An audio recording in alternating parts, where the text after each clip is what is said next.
નમસ્કાર, બેનિફિટ બુલેટિનમાં આપનું સ્વાગત છે. આપની સાથે હું છું ભાર્ગવી. ફટાફટ નજર કરીએ આજના મહત્વના 7 સમાચારો પર.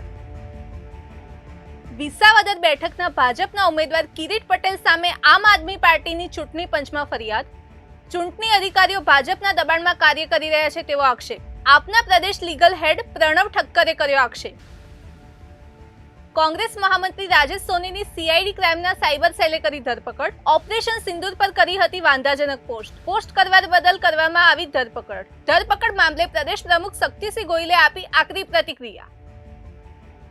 બનાસકાંઠાના ભારતમાલા પ્રોજેક્ટ અંતર્ગત થરાદ અમદાવાદ હાઈવેની જમીન સંપાદન સામે વિરોધ. થરાદ, લાખણી, દિયોદર અને કાંકરેજ તાલુકાના ખેડૂતોનો વિરોધ. કલેક્ટરને આવેદનપત્ર આપી અપૂરતા વળતર મામલે નોંધાવ્યો વિરોધ. સુરતમાં બીમારીથી કંટાળીને કોંગ્રેસના નેતાએ બ્રિજ પરથી પડતું મૂક્યું. આપઘાતના પ્રયાસ પહેલાની શંકાસ્પદ ગતિવિધિઓ કેમેરામાં થઈ કેદ. ફાયર વિભાગે ગણતરીની મિનિટોમાં તાપી નદીમાંથી કર્યું રેસ્ક્યુ. મોરબીના ટંકારા તોડકાંડ મામલે પીઆઈને મોરબી કોર્ટમાં રજૂ કરાયો. વાયકે ગોહિલને રજૂ કરવામાં આવ્યો કોર્ટમાં. પોલીસે રિમાન્ડની કરી માંગણી.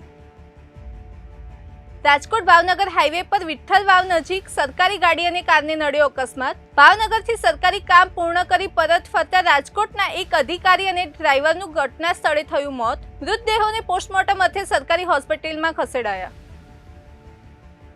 ભારતીય ક્રિકેટ ટીમના 36 વર્ષીય સ્પિનર પિયુષ ચાવલાએ ક્રિકેટના તમામ ફોર્મેટમાંથી નિવૃત્તિ જાહેર કરી. તે 2 વાર વર્લ્ડ કપ વિજેતા ટીમનો ભાગ હતા. 2017માં T20 વર્લ્ડ કપ વિજેતા તથા 2011માં ઓડીઆઈ વર્લ્ડ કપની ટીમમાં સામેલ હતા. આ હતા અત્યાર સુધીના મહત્વના સમાચાર. આવા જ સમાચારોની અપડેટ માટે જોડાયેલા રહો બેનિફિટ ન્યૂઝ સાથે.